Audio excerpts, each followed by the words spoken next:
안녕하세요. 저는 40대 중반, 이혼 8년 차의 여성입니다. 5년의 결혼 생활은 짧다면 짧고 길다면 길겠지만 제게는 마치 수십 년처럼 길고 고통스러운 시간이었어요.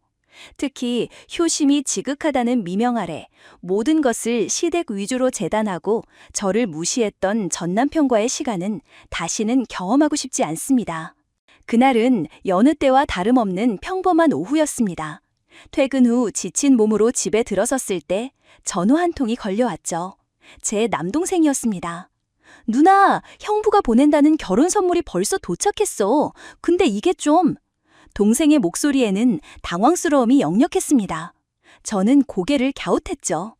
남편은 며칠 전 먼저 결혼한 시누이에게 최신형 냉장고를 선물했던 우리를 의식한 듯 세탁기 따위가 아니라 내가 훨씬 좋은 걸로 보내주겠다며 큰 소리를 쳤던 터였습니다.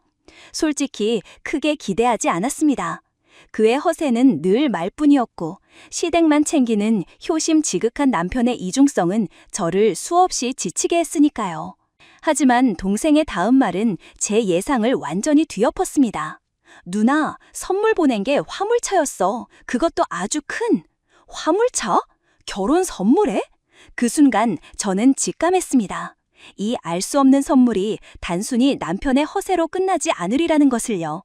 이틀 뒤 제 남동생 집에 도착한 그 화물차는 단순한 결혼 선물이 아니었습니다. 그것은 제 5년간의 결혼 생활이 감춰왔던 모든 거짓과 위선을 폭로하고 저희 시댁 집안 전체를 뒤흔들 거대한 전환점이었으니까요. 그리고 그 전환점 이후 저는 비로소 40대 중반의 나이에 이혼 8년 차라는 새로운 삶의 페이지를 열 수 있었습니다. 이제 그날의 이야기를 들려드리겠습니다. 어떻게 한 평범한 결혼 선물이 시댁 전체를 뒤흔들었는지에 대한 저의 통쾌한 해방 일지입니다. 남편과 저는 지인의 소개로 만나 2년간 연애하며 사랑을 키웠습니다. 그는 자영업을 하고 있었고 저는 직장인이었죠. 저희 둘 다 각자 모아둔 돈이 있었기에 양가 도움 없이 오직 저희 힘으로만 결혼을 준비하기로 합의했습니다.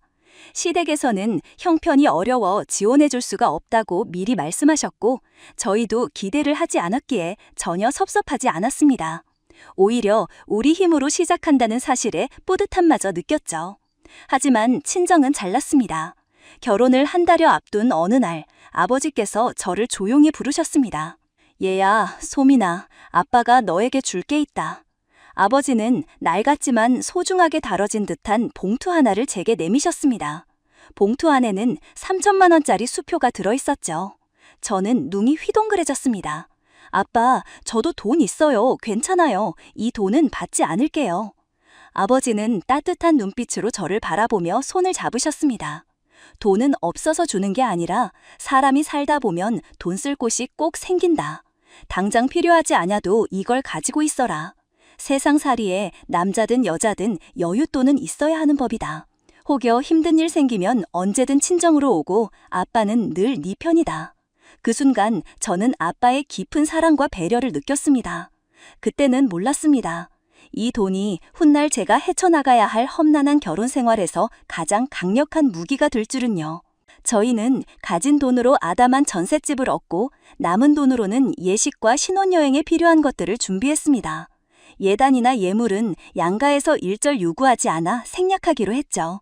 덕분에 결혼 준비 과정 내내 남편과 싸울 일도 없었고 주변의 친구들이 결혼 준비로 스트레스 받는 것을 보면 저희는 정말 운이 좋다고 생각했습니다. 남편은 연애 때부터 그랬듯 늘 성실하고 다정했습니다. 퇴근하고 오면 저녁 식탁에 앉아 하루 있었던 일을 제잘거렸고 저는 그의 이야기에 귀 기울이며 함께 웃었습니다. 주말에는 함께 영화를 보거나 근교로 나들이를 가며 평범하지만 소정한 시간을 보냈습니다. 서로에게 집중하며 오직 우리 둘만의 세계를 만들어가는 듯 했습니다. 결혼 후 1년간은 정말 신혼의 단꿈에 젖어 살았습니다. 아무런 걱정 없이 행복했죠. 남편은 자영업으로 돈도 잘 벌었기에 경제적인 어려움도 없었습니다. 하지만 그 단단해 보이던 행복은 예상치 못한 곳에서부터 서서히 균열이 가기 시작했습니다. 결혼 1년쯤 지났을 때 시댁 큰아버지 생신이라 온 가족이 모여 식사를 하는 자리였습니다. 화기애애한 분위기 속에서 큰어머니께서 남편에게 이렇게 말씀하셨죠. 현수야, 너 결혼 전에 엄마한테 돈 다 맡겨서 얼마나 속상했니? 이제 결혼했으니 네 돈은 네가 관리해야지. 저는 그 말을 듣고 깜짝 놀랐습니다. 남편이 자영업을 하면서 결혼 전에 돈을 꽤 많이 벌었다는 것은 알고 있었지만 그 돈을 쓰지도 않고 다 모았다고 했는데 결혼 준비를 할 때는 저는 그 돈을 구경도 못 해봤거든요. 알고 보니 그 돈은 모두 시어머니가 가지고 계신다고 했습니다. 저는 순간 머리가 복잡해졌지만 애써 내색하지 않고 집에 돌아와 남편에게 조심스럽게 물었습니다. 여보, 아까 시댁에서 들었는데 당신이 결혼 전에 번 돈 다 어머님이 관리하셨다며? 왜 나한테는 말 안 했어? 남편은 제 질문에 눈을 잠시 피하더니 이내 대수롭지 않다는 듯 답했습니다. 응, 그랬지. 엄마가 결혼하면 통장 준다고 약속하셨거든. 별거 아니야. 곧 주실 거야. 저는 순간 당황스러웠지만 남편의 말을 믿어보기로 했습니다. 곧 돌려주신다고 했으니까 그렇게 생각하며 그날은 넘어갔죠. 하지만 그 고시라는 시간이 속절없이 흘렀습니다. 결혼하고 1년이 지나도록 저는 시어머니에게서 그 돈에 대한 이야기는 들을 수 없었습니다. 남편에게 그 돈 언제쯤 돌려받는 거야? 당신이 번 돈인데 그냥 그렇게 두면 괜찮아? 하고 물어보니 적지 않은 돈인데도 남편은 늘 엄마가 준다고 했으니까 기다려봐 라고 말하며 얼버무렸습니다. 아니, 기다리라고만 하지 말고 어머님께 한번 여쭤보는 게 어때? 당신 사업에 돈 들어갈 일도 많잖아. 대출 받는 것보다 그 돈을 받아서 쓰는 게 낫지 않아?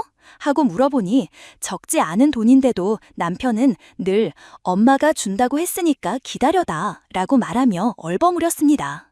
아니, 기다리라고만 하지 말고 어머님께 한번 여쭤보는 게 어때? 당신 사업에 돈 들어갈 일도 많잖아. 대출 받는 것보다 그 돈을 받아서 쓰는 게 낫지 않아? 제가 조심스럽게 제안했습니다. 저는 순전히 남편의 경제적 부담을 덜어주려는 마음에서였습니다. 하지만 남편은 고개를 절레절레 저었습니다. 엄마한테 어떻게 돈 달라고 말해. 엄마가 알아서 주실 텐데 괜히 엄마 기분 상하게 할 필요 없잖아. 그냥 우리가 벌어서 또 모으면 되지 뭐. 그 돈 없어도 우리 사는데 아무 문제 없잖아. 저는 솔직히 남편이 저를 만나기 전에 일해서 번 돈이니 제가 욕심내면 안 된다는 것을 잘 알고 있었습니다. 그 돈 없어도 저희는 맞벌이를 하고 있었고 사는데 아무 지장 없었으니까요. 하지만 남편이 시어머니에게 돈 달라는 말을 꺼리는 것을 넘어 아예 그 돈을 받을 생각이 없어 보였습니다. 그때부터 남편의 효심이라는 것이 조금은 이상하게 느껴지기 시작했습니다. 과연 저게 진정한 효심일까? 아니면 그냥 엄마에게 밉보이기 싫은 회피일까? 하는 의문이 들었지만 애써 외면했습니다. 그의 효심이 과하다는 생각은 했지만 아직은 그것이 저희 관계에 큰 문제라고 생각하지 않았습니다. 그렇게 신혼의 단꿈이 깨지고 결혼 1년차가 지나 2년차에 접어들면서 시댁과의 관계는 급변하기 시작했습니다. 특히 추석 명절을 맞아 시댁에 갔을 때 저는 확연한 변화를 느꼈습니다. 결혼 첫 명절 때는 시어머니가 친척분들 앞에서 우리 며느리 귀단 몸이라 일 시키면 안 된다며 숟가락 하나도 못 들게 하셨었는데 이제는 남편은 소파에 앉아 TV를 보게 하고는 저한테만 주방으로 오라고 손짓하셨죠. 예, 소민아, 가서 엄마 좀 도와다오. 명절 음식 혼자 하려니 허리가 다 아프구나. 저는 군말 없이 주방으로 가서 일을 거들었습니다. 명절 때 시댁에 가서 음식도 하고 설거지도 하는 게 불만은 아니었습니다. 당연히 해야 할 며느리의 도리라고 생각했으니까요.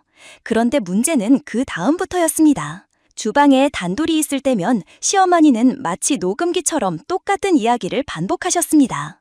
그것도 제가 가장 불편하게 생각하는 주제였습니다. 요즘 며느리들은 예단을 안 해온다며?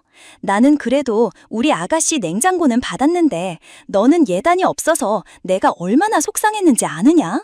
동네 사람들이 다 너희 며느리는 예단도 안 해왔냐고 물어보면 내가 뭐라고 답해야겠니? 체면이 말이 아니다. 저는 어이가 없어서 조심스럽게 여쭙니다. 어머님, 저희는 결혼 전에 양가에서 예단은 생략하기로 합의한 건데요. 남편도 그렇게 말씀드렸을 텐데요. 어머님은 한숨을 쉬며 고개를 가로저으셨습니다. 아니, 난 그때는 몰랐지. 그렇게 말을 했어도 내가 제대로 들은 게 아니었나 보다. 그런데 너희 결혼하고 나서 주변에서 예단 얘기를 많이 하니까 괜히 할 걸 그랬나 싶어서 후회했지. 아휴, 내가 괜히 너 편히 봐준다고 했다가 얼마나 속상했는지 아니? 저는 이미 결혼까지 했는데 끝없이 예단 타령을 하는 시어머니에게 질릴 지경이었습니다. 이쯤 되면 남편이 나서서 말을 해주면 좋으려만 하는 마음에 거실을 흘긋 쳐다보면 남편은 늘 소파에 붙어 앉아 휴대폰만 만지작거렸습니다. 제가 남편을 부르려고 하면 어머님은 귀신같이 눈치채고 됐다 됐어. 괜히 현수한테 말하지 마라. 현수 속상하게 이러고 마시더군요. 저는 속으로 남편 속상한 것보다 내 속이 더 상한다는 생각이 들었지만 어른이니까 남편의 어머니니까 하는 생각으로 꾹 참았습니다. 며느리로서 기본적인 도리는 제대로 해야 나중에라도 말이 안 나올 것이라 생각했습니다. 하지만 시어머니의 간섭은 점점 선을 넘었습니다. 아침밥을 잘 챙겨 먹으라는 잔소리는 기본이고 남편 얼굴이 조금만 수척해져도 저를 구박했습니다. 넌 얼굴이 통통하니 전부 다 살이 찐 것 같은데 혼자만 맛있는 거 먹고 다니는 거야? 현수가 너무 말랐다. 며느리가 남편 밥도 제대로 안 먹이면 되겠니? 아니에요, 어머님. 음식은 현수 씨가 저보다 훨씬 더 많이 먹는 거 아시잖아요. 제가 아무리 먹으라고 해도 현수 씨가 바쁘면 건너뛸 때도 있고요. 아니, 그런데 어제 현수가 집에 다녀갔는데 얼굴이 반쪽이 됐더라. 너 혹시 현수 밥 제대로 안 챙겨주는 거 아니지? 집에서 쉬는 시간에 뭐 하니? 현수 씨 정도면 딱 좋죠. 배 나오면 아저씨 같잖아요. 제가 농담처럼 말하자 시어머니의 얼굴이 굳었습니다. 아니, 나이가 몇인데 아저씨야. 나이가 들수록 살이 좀 있어야 보기 좋은 거라고. 며느리가 남편 살도 못 찌워주면 어쩌니? 이런 말도 하루 이틀이지 하도 들으니까 이제는 이력이 날 지경이었습니다. 더욱 저를 괴롭게 한 것은 맞추고 오하한 원보이스입니다. 신사고 정중된 말투로 서울 액센트입니다. 더욱 저를 괴롭게 한 것은 제가 회사에서 일하는 중에도 시어머니가 수시로 전화한다는 것이었습니다. 예, 소민아, 넌 전화 좀 자주 해라. 얼굴도 자주 못 보는데 통화라도 해야지. 안 그래? 네 목소리라도 들어야 내가 마음이 편하지. 어머님, 저 지금 회사에서 일하는 중인데 죄송하지만 지금은 통화하기가 좀 어려워요. 나중에 퇴근하고 전화드릴게요. 아, 누가 회사인 거 몰라. 5분도 통화 못해? 네가 이렇게 매정하게 나오면 내가 얼마나 서운한지 아냐?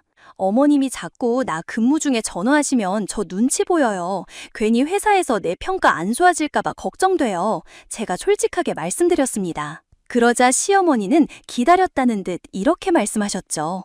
그게 그렇게 싫으면 차라리 회사 그만둬라. 현수 혼자 벌게 하고 너 집에 있으면 어머님하고 종일 통화도 할 수 있고 얼마나 좋니? 우리 아들도 더 잘 먹일 수 있을 테고. 아, 그건 아니지, 어머님. 남편이 전화를 끊고 나섰습니다. 알았다, 알았어. 소민아, 퇴근하고 전화해, 그럼. 회사인 걸 잘 아시면서 시어머니는 용건이 있으면 아무 때나 전화부터 하셨고 특히 남편에게 용건이 있어도 저에게 전화하실 때가 많았습니다. 현수 바쁠까봐 너한테 전화했다. 현수한테 퇴근하고 엄마한테 전화하라고 전해줘. 어머님, 그냥 현수 씨한테 직접 전화하시면 되잖아요. 저도 일하고 있는데 현수 씨가 제 전화를 안 받는 것도 아니고요. 현수가 일하는데 방해될까봐 너한테 했다. 너는 나한테 전화하는 게 그렇게 귀찮니? 네 시어머니인데 그 정도도 못 해주니? 이러니 어머님과의 통화가 그리 반갑지만은 않았습니다. 남편이라도 정신이 좀 제대로 박힌 사람이었다면 참 좋았을 텐데 남편은 효심이라는 허울 아래 갈수록 계산적으로 변해갔습니다. 시댁을 그렇게 챙기더라고요. 제 입장에서는 서운할 수밖에 없었습니다. 명절이 되면 저희는 항상 시댁을 먼저 갔고 하루 자고 친정에 갔습니다. 시댁에서는 밤늦게까지 친척들과 이야기꽃을 피우느라 잠도 제대로 잘 수 없었죠.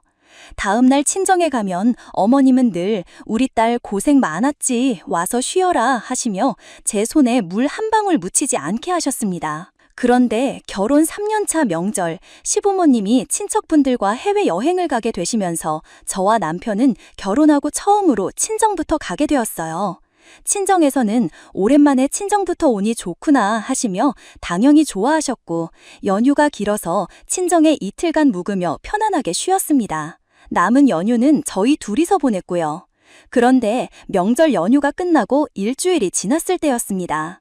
남편이 퇴근하고 집에 오자마자 저에게 말했습니다. 자기야, 내일 금요일이니까 퇴근하고 바로 엄마 집에 가자. 시댁?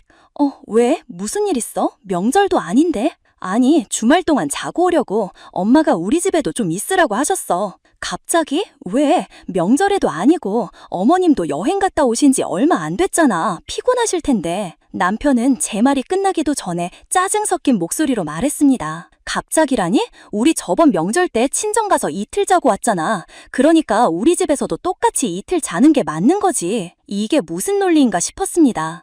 제가 아무 날도 아닌데 친정에 가서 자고 오자고 한 것도 아니고 명절에는 늘 그랬는데 왜 저러나 싶더라고요. 명절이라 자고 온 거잖아. 우리 집은 시부모님도 안 계신데 왜 우리가 가? 불편하게. 알아. 그런데 이번 명절은 우리 집은 아예 안 갔잖아. 엄마가 서운해하실 거야. 친정만 챙기는 것 같잖아. 시부모님 여행 가셔서 오지 말라고 하셨으니까 안 간 건데 왜 그래? 그리고 나 주말에 선약도 있어. 꼭 가야 하는 모임이야. 아무튼 공평해야지. 안 그래? 친정만 챙기는 것 같잖아. 엄마가 뭐라고 생각하겠어? 저는 혼자 자고 오라고 했는데 제가 같이 시댁에 안 갔다고 며칠간 남편은 삐져 있었습니다. 남편은 네가 나를 이해 못한다며 저를 탓했고 저는 그런 그의 태도에 기가 막혔습니다. 효심이 넘치다 못해 아주 지극한 남편은 이런 일 말고도 항상 친정과 시댁은 똑같이 해드려야 한다고 했는데 말만 그랬을 뿐 친정보다 시댁에 하나라도 더 챙겨주려고 했었습니다. 친정 부모님께는 낡은 속옷 하나도 못 사드리면서 시댁에는 고가의 선물이나 용돈을 몰래 드리는 시기였죠. 그러던 결혼 4년 차, 남편은 하던 자영업이 어려워져 결국 문을 닫게 되었습니다. 돈이 안 되니 더 손해보기 전에 접고 회사에 들어가기로 했죠. 자기 일만 하다가 회사를 알아보려니 취직할 회사가 그리 많은 건 아니었습니다. 당연히 대기업은 꿈도 못 꾸고 작은 중소기업에 들어가게 되었는데 남편은 회사에서 일을 하게 되었지만 여전히 다시 자기 사업을 하길 원하고 있었어요. 남편이 벌어오는 돈은 사실 전에 비해 정말 적은 수준이었습니다. 그러다 보니 저희 집의 큰 지출은 제가 부담해야 했죠. 저는 입장이 바뀌었다면 남편도 그렇게 했을 것이라고 생각했기에 이 부분에 대해서는 불만은 없었습니다. 남편은 야근을 해서 수당을 더 받아도 그리 많은 월급은 아니었는데 그래도 일자리를 못 구해서 노는 사람들도 많은 요즘 남편이 일하고 돈을 번다는 것에 대해 감사히 생각했습니다. 그런데 시어머니는 남편이 직장인이 되자 더욱 심하게 저희 집에 찾아오기 시작했습니다. 시도 때도 없이 오라고 하시다가 제가 회사 일로 바쁘고 약속이 있다고 하면서 안 갔더니 이제는 예고도 없이 저희 집으로 찾아오셨습니다. 아들 며느리 사는 집에 오신다는데 오시지 말라고 할 수도 없어서 자주 오셔도 실은 내색하지 않았는데 오시면 살림 간섭은 기본이었습니다. 시어머니가 한번 다녀가면 남편과는 꼭 싸웠습니다. 아니, 엄마가 오면 청소도 좀 해주고 먹을 것도 갖다 주는데 왜 그래? 엄마가 너 생각해서 해주는 거잖아. 뭐가 그렇게 불만이야? 남편은 이해를 못하더군요. 내가 청소해달라고 했어? 그리고 오시는 건 좋아. 그런데 오셔서 왜 자꾸 내 서랍을 마음대로 열어보시는데? 내 옷장까지 다 뒤지시는 건 너무한 거 아니야? 나도 직장 다니느라 평일엔 청소 못하는 거 알면서 어머님이 평소에 왜 청소를 안 하냐고 하실 때 당신은 왜 가만히 있어? 왜 엄마 편만 드는 거야? 아니, 뭐 내가 거기다 뭐라고 하냐? 엄마 눈에 내가 괜히 마누라 편든다고 하실 게 뻔한데 가만히 있는 게 낫지. 그리고 장모님도 우리 집 오시잖아. 그런데 내가 뭐라고 한 적이 있어? 그래, 우리 엄마도 오시지. 그런데 엄마는 어쩌다 한 번 오시고 오시기 전에 꼭 전화하고 오셔. 오셔서 밑반찬 만들어주시고 저녁까지 다 해주고 가셔. 그게 맛있다고 2그릇씩 먹었던 사람이 누구더라? 그런데 어머님은 오셔서 살림 지적만 하시고 저녁 차리라고 하시는 분 아니야? 툭하면 시댁에 오라고 할 때도 일 끝나고 너무 피곤했지만 그래도 갔어. 안부 전화 좀 자주 하라고 하셔서 내일 출근해서 짧게라도 했고. 그런데 당신은 내가 힘들게 번 돈으로 산 내 물건까지 몰래 가져다 바쳐야 속이 시원하겠어? 그래, 우리 엄마잖아. 내가 그럼 엄마한테 오지 말라고 하냐? 그래, 그럴 수는 없겠지. 여기까지는 내가 어떻게든 참는다 쳐도 나한테 말도 없이 어머님한테 비밀번호 알려드린 건 너무한 거 아니야? 내 사생활은 아무것도 아니야? 당신은 부부 사이에 지켜야 할 선이라는 게 없는 거야? 그러자 남편은 말을 더듬거렸습니다. 사실 제가 없는 얘기를 지어낸 것도 아니어서 할 말이 없었을 겁니다. 그렇게 며칠 밤낮을 남편과 싸웠습니다. 그러자 남편이 그제야 말귀를 좀 알아듣더군요. 며칠 뒤 어머님은 또 저희 집에 오셨는데 와서 벨을 누르시는 게 아니라 비밀번호를 눌렀습니다. 하지만 남편과 이미 얘기해서 비밀번호를 바꿨기 때문에 어머님은 현관에서 비번을 누르다 남편이 문을 열어드려서 들어오셨어요.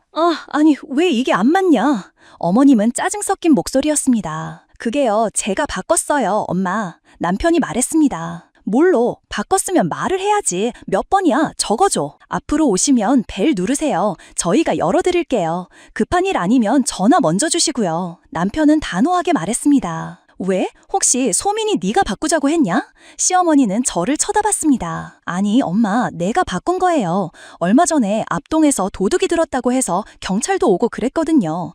그래서 현관 비번은 자주 바꾸는 게 좋다고 해서요. 그랬어? 그럼 바뀐 거 알려줘. 알려드려도 제가 수시로 바꿀 거라 그냥 오실 때 연락 주세요. 시어머니는 탐탁지 않은 표정이었지만 그래도 자기 아들이 저렇게 얘기하니 알겠다고 하셨습니다. 그런데 여전히 오자마자 주방부터 들어가 상태를 확인했고 서랍을 하나하나 열어보며 정리는 했는지 냉장고에 못 먹는 건 없는지 살펴보셨습니다. 항상 있는 일이라 또 그러시는구나 하고 그냥 있었는데 남편이 불쑥 말했습니다. 엄마, 오시면 그냥 편하게 계시다 가세요. 여기저기 둘러보지 마시고요. 아니, 왜? 그래도 살림은 잘하고 사는지 봐야지. 현수, 네가 살림을 아냐? 저랑 소민이가 알아서 할게요. 저희 부부 살림이에요. 현수, 엄마한테 왜 그래? 엄마가 너 생각해서 하는 말인데. 현지 곧 결혼하는데 현지가 이렇게 살면 좋겠어요? 시어머니가 매일 와서 살림 간섭하면 현지도 싫어할 거 아니에요. 현지도 편하게 살아야죠. 아니, 그 집은 애들한테 전혀 터치 안 한다고 했어. 걔네 시어머니는 쿨하다고 하더라. 거봐요. 엄마도 다른 결혼해서 편하게 살았음 하시면서 왜 소민이한테는 안 그래요? 그래, 알았다. 잔소리 안 할게. 나 그만 갈란다. 시어머니는 얼굴을 잔뜩 찌푸리며 자리에서 일어났습니다. 오자마자 가시게요? 제가 놀라서 물었습니다. 네, 네가 편하게 해주라며. 엄마. 됐어. 어차피 잠깐 있다가 가려고 들른 거였어. 나오지 마라. 그렇게 언짢은 표정을 하고 가신 이후로 시어머니는 한동안 집에 안 오셨습니다. 그리고 남편도 좀 변한 것 같더라고요. 항상 시댁과 친정은 똑같이 해야 한다고 했던 사람이었고 말은 그랬지만 시댁을 더 챙기려고 했는데 이제는 그런 모습도 보이지 않았습니다. 오히려 남편은 시댁에 가자는 말도 거의 하지 않았어요. 시어머니도 한 달에 한 번 올까 말까 했고 저를 부르는 일도 없었습니다. 그래서 하루는 남편에게 물어봤는데 내가 잘 말씀드렸어. 엄마가 그동안 너무 했지. 내가 이해 못해서 미안해. 나한테는 엄마니까 편해서 네가 불편한 줄 몰랐어. 당연히 너도 편한 줄 알고. 앞으로 엄마가 조심한다고 했어. 정말 그렇다니까. 그리고 혹시나 엄마가 또 그러시면 언제든지 얘기해. 내가 다시 말씀드릴게. 내가 해도 돼. 그래도 내가 말하면 엄마가 다른 말씀을 안 하시니까. 또 괜히 자기가 말하면 엄마하고 사이만 나빠지잖아. 그냥 내가 말하고 내가 욕먹는 게 나아. 저는 남편의 말에 일말의 안심을 했습니다. 남편 덕분에 시어머니와의 마찰은 훨씬 줄어들었습니다. 남편이 더 신경 써서 제가 시댁과 갈등을 아예 만들지 않으려고 하는 것 같았습니다. 저희는 이때 이사를 앞두고 있던 중이었는데 시어머니 일이 잘 해결되고 나서 기분 좋게 이사 준비를 했습니다. 그런데 이사 후 거실 베란다 공사와 작은 방 누수로 신경 쓰이는 일이 생겼어요. 한 번에 시공을 할 수는 없었고 급한 대로 누수 공사 후 거실 베란다 공사는 천천히 하기로 했습니다. 이 때문에 부피가 큰 가전제품들을 아파트 지하 창고에 임시로 보관하게 되었죠. 그중에는 제가 큰맘 먹고 구입한 고가의 안마의자, 미니 냉장고, 그리고 시어머니가 항상 탐내시던 로봇 청소기 등이 있었습니다. 이 물건들은 제가 직접 발품 팔아 알아보고 제 돈으로 산 소중한 물건들이었습니다. 특히 안마의자는 제가 야근이 잦아 피로를 풀기 위해 큰맘 먹고 할부로 구입한 것이라 애착이 컸습니다. 시어머니는 명절이나 생신 말고도 가족끼리 다 모여서 식사하는 걸 좋아하셨습니다. 그래서 제가 회사에서 일을 하든 말든 아무 때나 전화를 하셔서 시댁에 오라고 하실 때가 정말 많았는데 남편이 나선 이후로는 그런 전화가 현저히 줄었습니다. 저는 남편이 정말 저를 배려하고 달라졌다고 믿기 시작했습니다. 그가 저에게 진심으로 사과하고 노력하는 모습에 우리는 전보다 대화도 많아졌고 한동안 삐걱거렸던 관계도 회복되는 듯 했습니다. 그때 남편이 다시 사업을 하고 싶어 한다는 것을 알게 되었습니다. 원래 자기 일을 하던 사람이라 이해는 했습니다. 작은 회사에서 버는 돈도 시원찮고 누구 밑에서 일하려니 만족하며 일을 못했었겠죠. 그래서 남편은 다시 자기 일을 하고 싶은데 괜찮은 사업 아이템이 있다며 저에게 의논도 정말 많이 했습니다. 저는 그의 열정을 보며 내심 기뻤고 어느 정도 금전적인 지원을 해줄 계획이었습니다.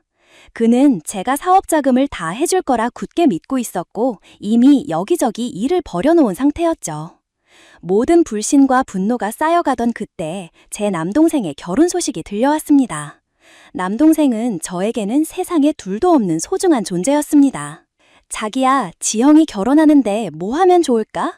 제가 묻자 남편은 뜸을 들였습니다. 글쎄, 처제도 냉장고 받을 때가 됐나? 남편은 시누이에게 냉장고를 선물했던 일을 떠올리는 듯 했습니다. 우리 아가씨한테 냉장고 선물해줬잖아. 똑같이 냉장고 어때? 남편은 갑자기 얼굴을 찡그렸습니다. 요즘 누가 냉장고를 선물로 해. 너무 흔한 거 아니야? 내가 세탁기보다 더 좋은 거 보내줄 테니까 걱정 마. 자기는 신경 쓰지 않아도 돼. 그동안 친정에 신경 못 쓴 것 같으니까 나만 믿어. 남편은 그렇게 호언장담하며 동생 결혼 선물은 자신에게 맡기라고 했습니다. 그의 말은 마치 잃어버린 신뢰를 회복하려는 듯 들렸고 저는 정말 달라졌나 하는 아주 작은 기대를 품었습니다. 그가 특별히 준비한다는 남동생의 결혼 선물을 믿기로 했습니다. 그런데 며칠 뒤 시어머니에게서 반찬을 해놓았으니 가지러 오라는 전화가 왔습니다. 오랜만에 시댁에 갔더니 시어머니 표정이 밝아 보였습니다. 어머님, 무슨 좋은 일 있으세요? 얼굴이 아주 화나시네요. 제가 웃으며 물었습니다. 현수가 좋은 거 사줘서 그렇지. 너도 보면 깜짝 놀랄 거다. 반찬을 챙겨 반찬통을 들고 나가려는데 시댁 거실 한쪽에 새 것처럼 보이는 고가의 안마의자가 눈에 띄었습니다. 로봇 청소기도 거실 벽에 세워져 있었고요. 어머님, 이거 언제 사셨어요? 새로 바꾸신 거예요? 제가 묻자 시어머니는 해맑게 답하셨습니다. 응? 이거 현수가 사줬지. 네가 요즘 통 안 와서 몰랐구나. 너무 좋더라. 피곤할 때 눈 감으면 피로가 아주 싹 풀리고 좋더라고. 이거 현수가 나 허리 아프다고 특별히 사준 거야. 제 머릿속에 섬광이 스쳤습니다. 현수가 사줬다고? 분명 내가 창고에 넣어둔 내 안마의자랑 똑같은데? 설마. 심장이 불길하게 쿵쾅거렸습니다. 저는 시댁을 나와 곧장 저희 아파트 지하 창고로 달려갔습니다. 이사 후 사용하지 않는 물건들을 보관해둔 곳이었죠. 낡은 철문을 열고 안으로 들어서자마자 제 심장은 얼어붙었습니다. 안마의자, 미니 냉장고, 로봇 청소기, 제가 큰맘 먹고 구입해 고이 보관해두었던 고가의 가전제품들이 감쪽같이 사라지고 없었던 겁니다. 텅 빈 공간을 보며 저는 다리에 힘이 풀려 주저앉을 뻔했습니다. 그리고 누가 가져갔는지 저는 직감적으로 알 수 있었습니다. 남편이 저 몰래 제 물건들을 훔쳐 시댁에 갖다 놓았던 겁니다. 분노에 몸이 부들부들 떨렸지만 그때 제 핸드폰으로 문자 한 통이 도착했습니다. 남동생이었습니다. 사진 한 장과 함께. 저는 바로 남동생에게 전화를 걸었습니다. 목소리가 떨리는 것을 겨우 진정시키며 물었습니다. 지영아, 이게 뭐야? 언니, 형부가 보낸다는 결혼 선물이 오늘 도착할 거라고 해서 기다렸다가 아까 받은 거야. 엄청 크고 좋은 건데 왜? 사진 속 선물은 다름 아닌 저희 집 지하 창고에 있던 미니 냉장고였습니다. 남편이 세탁기보다 더 좋은 것이라며 제 남동생에게 보낸 결혼 선물은 바로 제 물건이었습니다. 그것도 자신이 직접 사준 것처럼 속여서요. 저는 전화를 끊자마자 이성을 잃고 집에 달려들어가 남편에게 핸드폰을 들이밀었습니다. 당신 이거 뭐야? 장난하는 거야? 제 목소리는 분노로 떨렸습니다. 남편은 태연하게 핸드폰을 받아들고 사진을 보더니 말했습니다. 아, 이거 내가 말한 거 처제 결혼 선물 받았나 보네. 왜, 마음에 안 들어? 처제 마음에 쏙 들 거라고 했는데. 당신 지금 장난하는 거야? 당신이 미니 냉장고, 우리 창고에 있던 내 물건 아니야? 당신이 시댁에 갖다 놓은 안마의자랑 로봇 청소기도 내 물건이잖아. 어떻게 내 물건을 훔쳐서 시댁에 갖다 주고 내 동생한테 결혼 선물이라고 보낼 수가 있어? 남편은 순간 당황한 듯 눈을 피했지만 이내 뻔뻔한 표정으로 변했습니다. 그게 뭔데? 아, 이거 내가 말한 거 처제 결혼 선물 받았나 보네. 좋은 그림은 우리가 안 사도 되는 거지만 이 냉장고는 나 아니면 얻을 수 없는 거라니까. 뭐 우리 시누이한테는 성훈이가 요즘 그림 배우고 있는데 진짜 신경 써서 그린 거라고 내가 특별히 부탁해서 이제 우리 남동생한테는 더 좋은 거 해줘야지 싶어서. 저는 남편의 말에 헛웃음이 나왔습니다. 남편은 제가 보지 않은 사이 친구가 그린 형편없는 그림을 줬던 시누이 때처럼 이번에도 같은 수법을 썼던 겁니다. 다만 이번에는 자신이 친구에게 특별히 부탁해서 그린 그림이라며 거짓말 대신 세탁기보다 더 좋은 선물이라며 자기 물건을 훔쳐보내는 기만을 저질렀습니다. 더 이상 남편을 용서할 수 없었습니다. 배신감과 모욕감으로 제 영혼이 찢어지는 듯했습니다. 그의 입에서 나오는 효심과 배려가 얼마나 추악한 가면이었는지 비로소 깨달았습니다. 제 결혼 생활은 한순간에 무너져 내리는 모래성이었습니다. 다음 날 저는 더 이상 지체할 수 없다고 판단했습니다. 아는 분을 통해 용달차를 끌고 시댁으로 향했습니다. 제 손에는 핸드폰이 들려 있었고 그 안에는 지난 몇 달간 제가 찍어둔 영상들이 저장되어 있었습니다. 남편이 저희 집 지하 창고에서 제 물건들을 꺼내가는 장면들, 그리고 시어머니가 제게 막말을 퍼붓거나 살림을 간섭할 때 몰래 녹음했던 파일들까지. 네가 이 시간에 어쩐 일이야? 부른 적 없는데? 시어머니는 제가 용달차와 함께 나타나자 황당한 표정이었습니다. 저는 굳은 얼굴로 답했습니다. 제 물건 가져가려고 왔어요. 내 물건? 어제 뭐 놓고 간 거 있어? 시어머니는 여전히 상황 파악을 못했습니다. 저는 같이 온 기사 두 분을 집으로 들어오게 했고 거실 한쪽에 자리하고 있던 안마의자를 손으로 가리켰습니다. 어머님, 아들이 그랬어요? 이거 직접 샀다고? 그래, 하긴 제가 구입하고 아껴 썼던 것들이라 거의 새 것처럼 보였겠네요. 그런데 이거 제 거예요. 제가 산 거고 이사해서 수리가 끝나면 다시 올리려고 창고에 보관하는 것들이라고요. 저는 시모의 말을 무시하고는 기사님들에게 제 가전제품들을 모두 가져가라고 지시했습니다. 기사님들은 베테랑답게 신속하게 물건들을 운반하기 시작했습니다.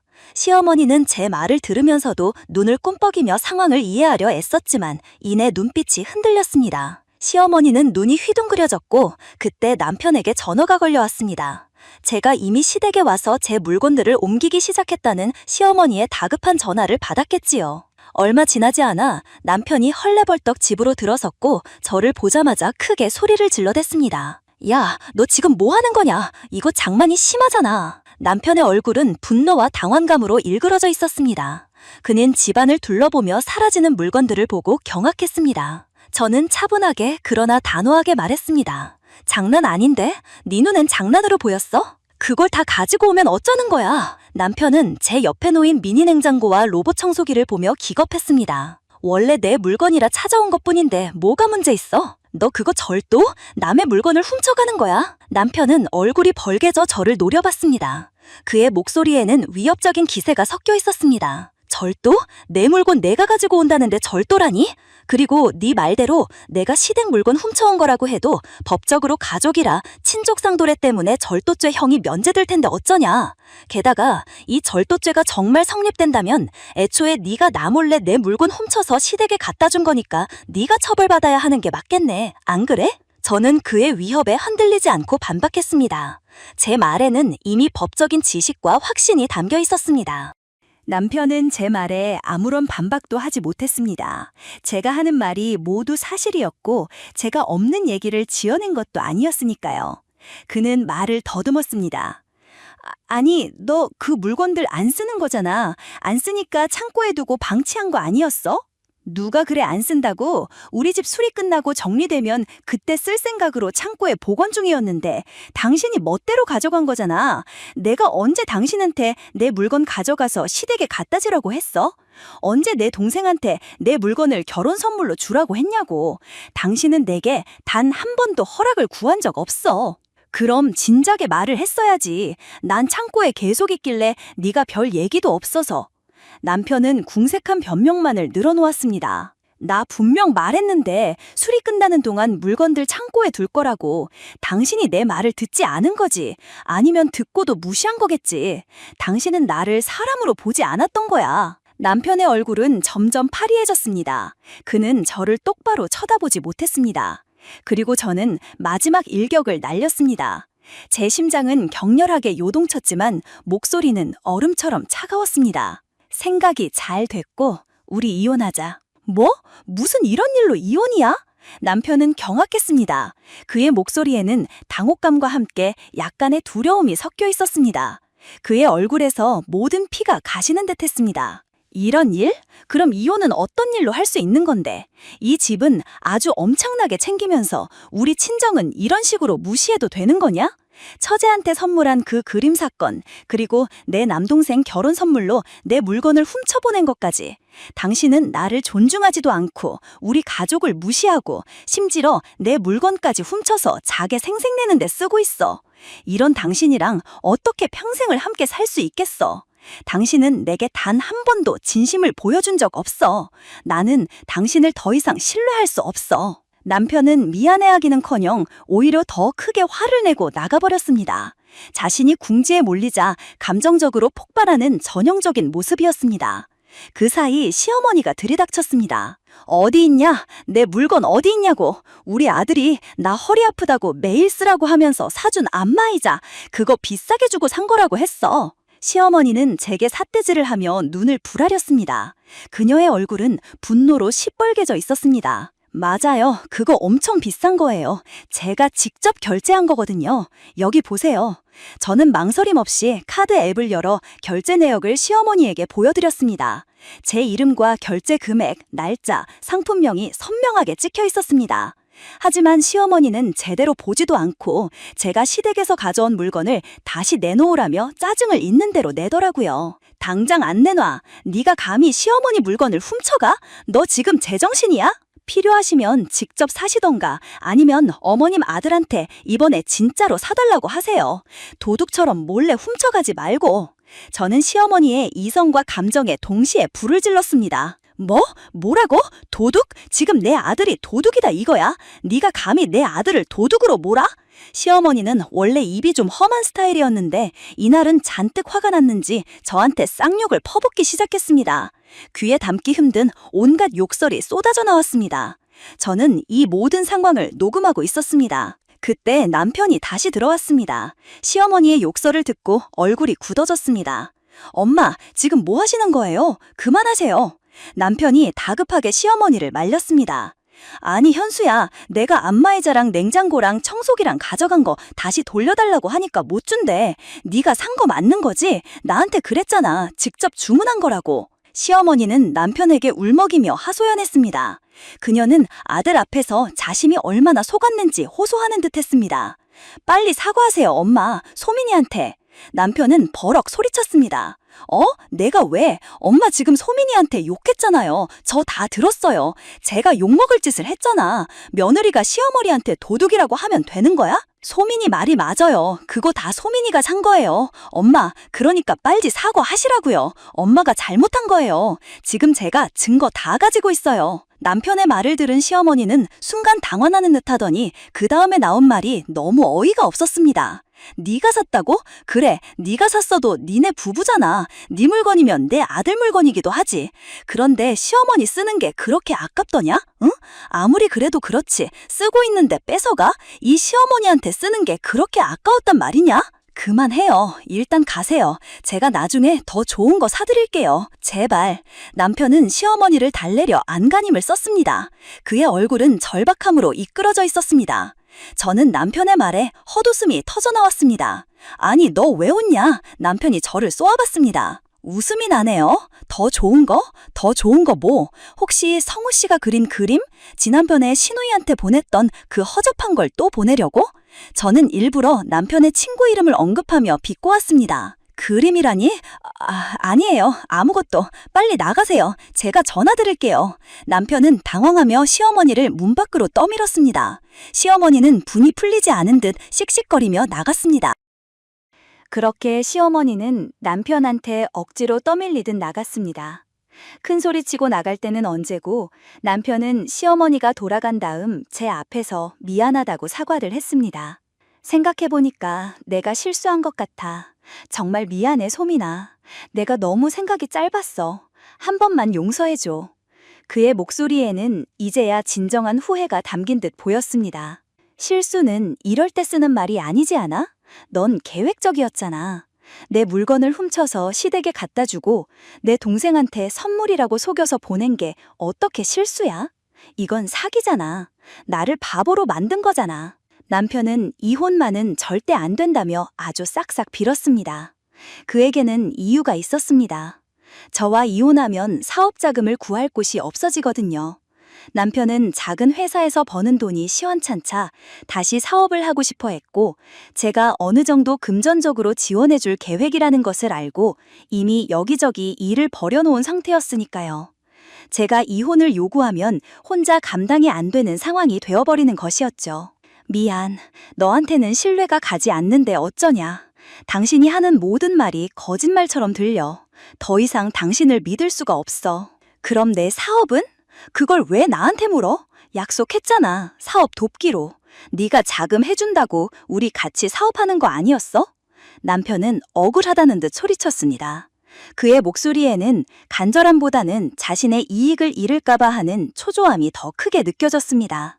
그거야 우리가 계속 부부 사이가 지속될 경우에 해당되는 말이지. 이혼 얘기까지 나오는 마당에 그걸 바라는 게 말이나 돼? 제정신이야? 당신이 나를 이렇게 배신했는데 내가 왜 당신 사업에 내 돈을 써야 해? 내 돈으로 당신 허세와 시댁 사랑을 채워줘야 해. 안 돼. 무조건 해줘야 돼. 나 구상 다 해놨다고. 이미 계약까지 다 해놨단 말이야. 네가 안 해주면 나 망해. 그는 거의 울부짖었습니다.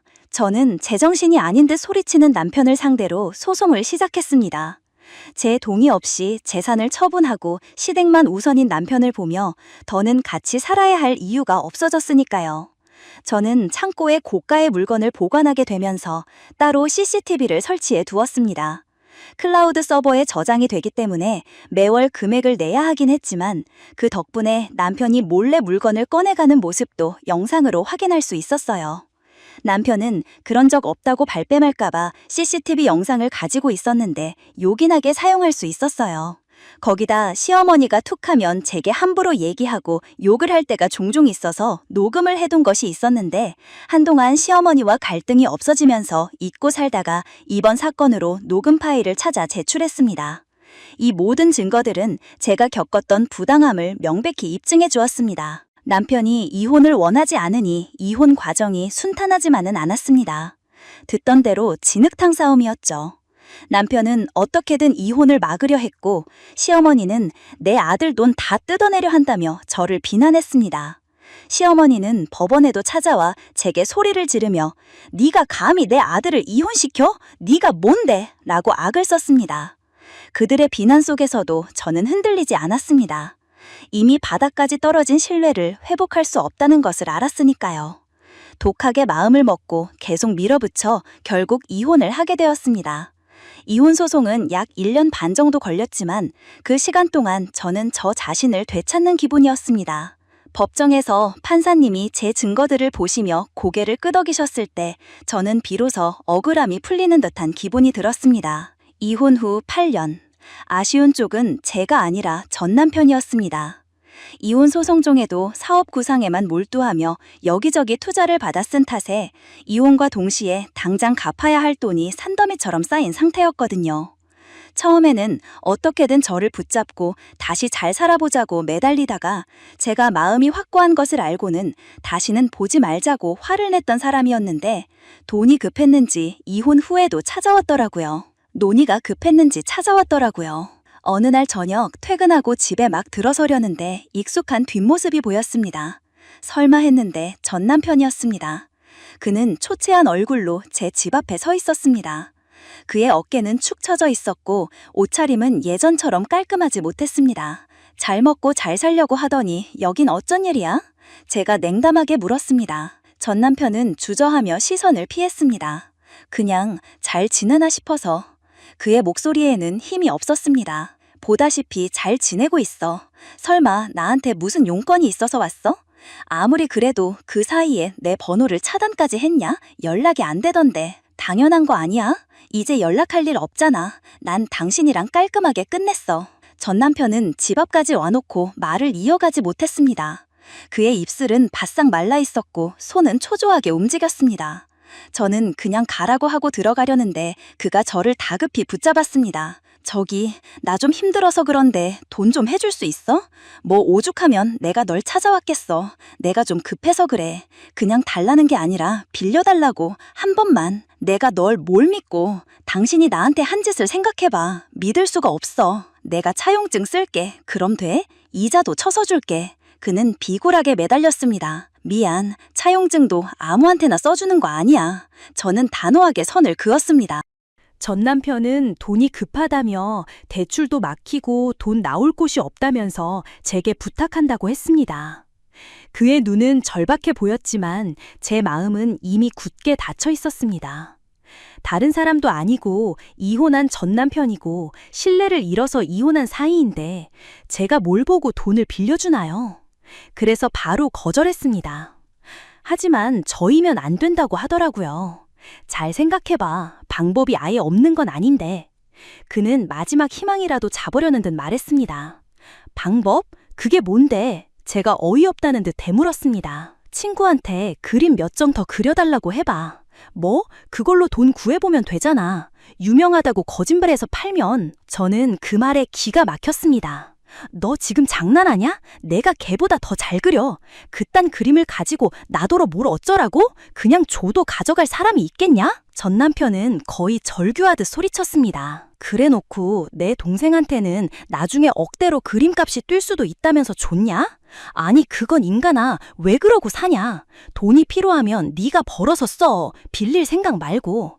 그리고 나 만나기 전에 돈 많이 벌어서 어머님한테 드렸다며?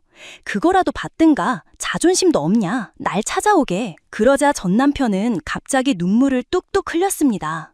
내가 얼마나 급하면 이러냐. 엄마한테 맡겼던 돈 달라고 했더니 없대.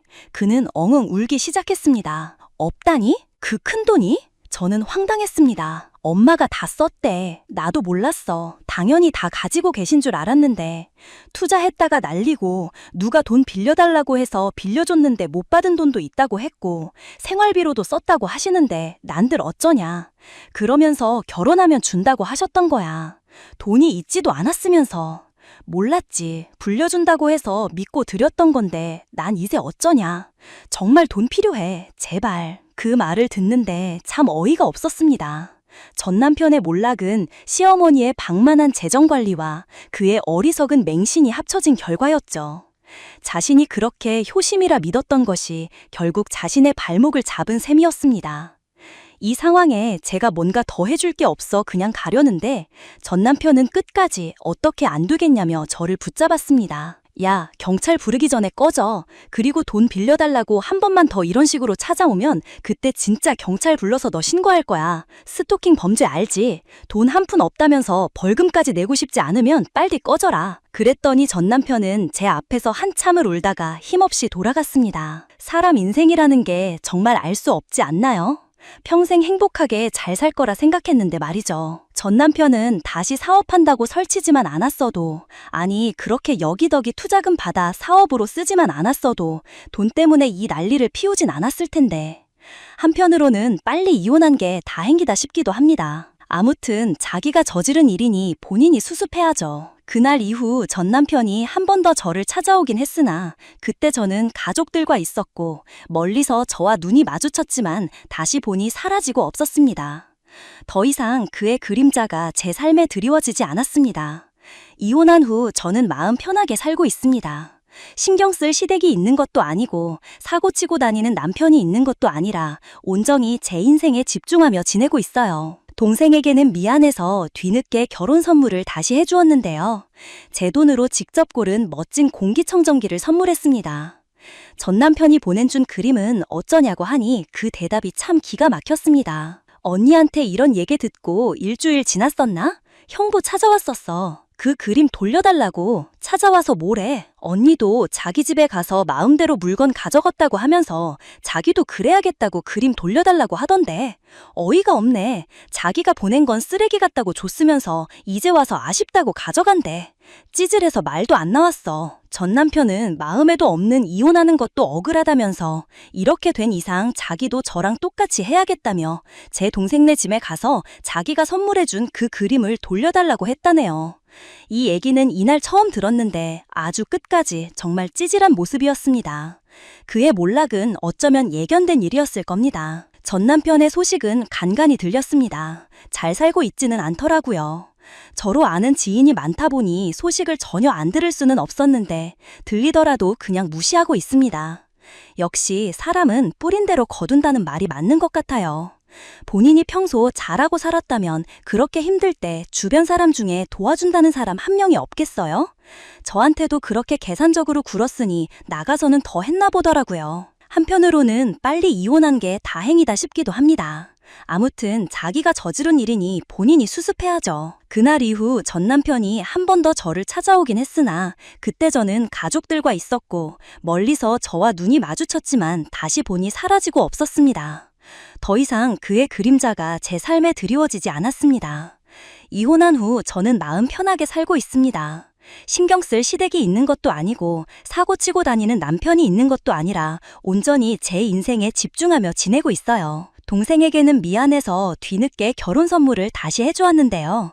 제 돈으로 직접 고른 멋진 공기청정기를 선물했습니다.